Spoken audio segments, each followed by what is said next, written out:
Greetings, Internet. This is Poser P. All right, today I'm going to talk about my weird drum grip. I've seen all the comments over the years on Reddit especially, and people think it's weird and what in the world are you doing and blah, blah, blah, blah, blah, and you're trolling, etc., etc. I'm not trolling.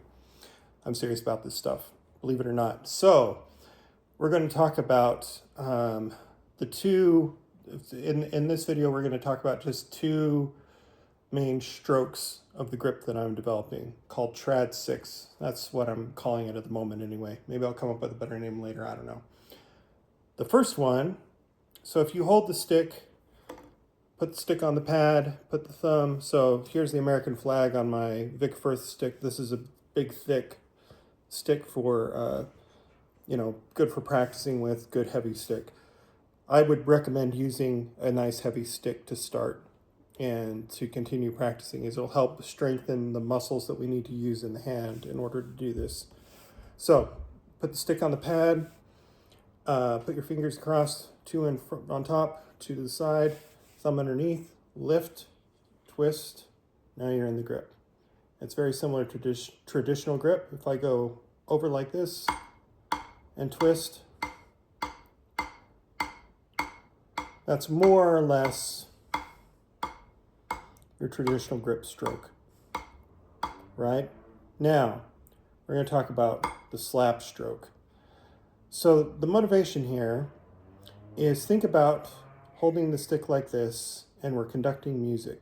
So we're going back and forth. So what we are doing, if I do it this way, is we're drawing a U in the air, like that,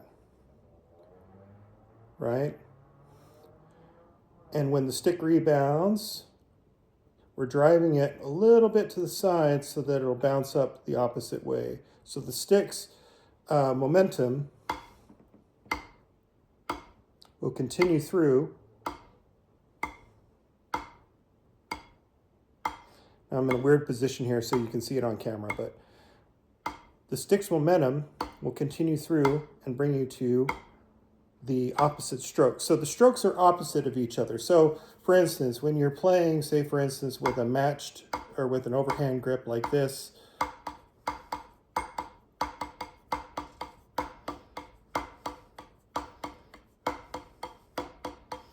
or whatever, you don't have an opposite stroke. You only have one stroke, and it's down like this. This takes advantage of using the rebound of the stick to set you up for an opposite stroke. And I call it an opposite stroke because it uses different muscles, right? So the slap is going to use your wrist, and it's going to use the muscles that are associated with this movement with your wrist, like you were playing a conga. And I don't have conga technique. So, but that's basically what's going on here.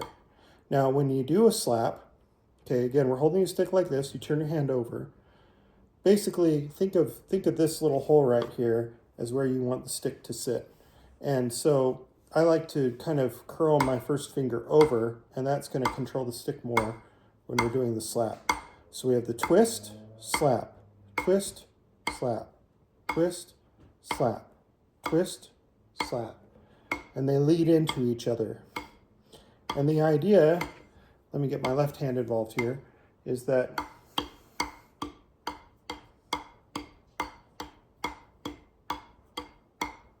you can do this one-handed or two-handed.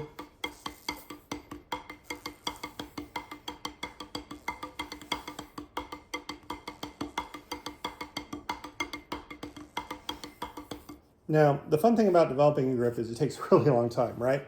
So I'm about 9 months into shredding the grip, so to speak, where I'm practicing a fair amount with a metronome. Although of late, I haven't been practicing as much as I should. But anyway, the idea, as with any grip, is you want to develop fluidity, relaxation. You don't want to do more work than necessary, right? So when you do your twist, the stick should do most of the work and your hand's just moving along with it.